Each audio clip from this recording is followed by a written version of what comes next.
All right, we've gotten to the point where it's time to start working on your proposal.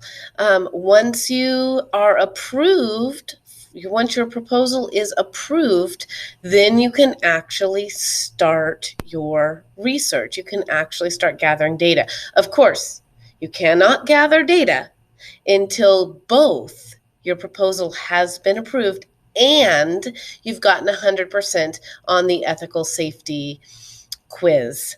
So if you've gotten 100% on the ethical safety quiz, now is time to start getting your proposal approved. So what you're going to do is you're going to have a form like this in Google Classroom. You can see here that there is a column for student responses. The white column is for your responses, and then there's a column for me to reply. If my comments are that you need to revise something, for example, you need to narrow down your topic more, or you need to prove to me that there's a gap here, whatever it may be, then you will do your revised response in this column. Okay. Now, if you're so let's go through your responses. You need to tell me what your research question is. You need to explain the purpose of your inquiry or what your gap is. And again, you need to make sure that this is a gap. So you need to be able to explain why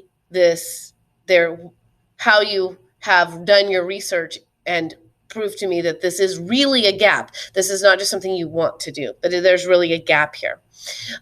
Here is the context and scope, right? What are the parameters here? Time, place, population, genre that you are going to be looking at. Variables, okay, this is your how. How are you going to gather your data? Value, this is your why. Why is this important? Why would anybody care besides you? Feasibility, how are you going to be able to do this?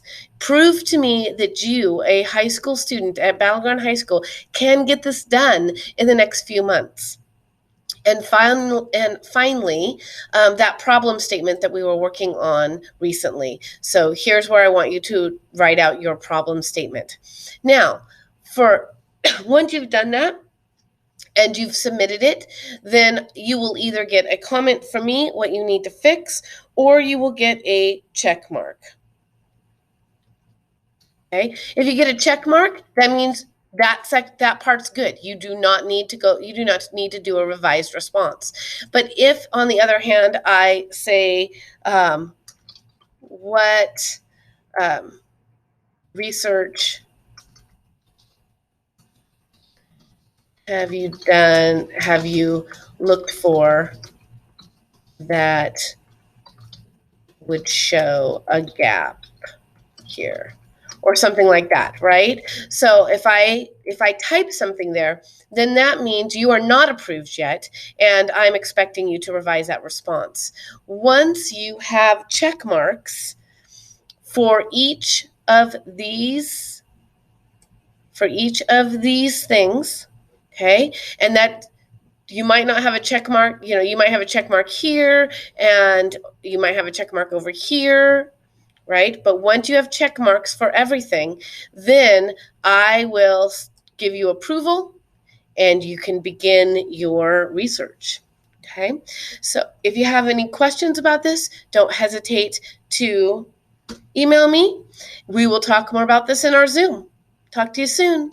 Bye.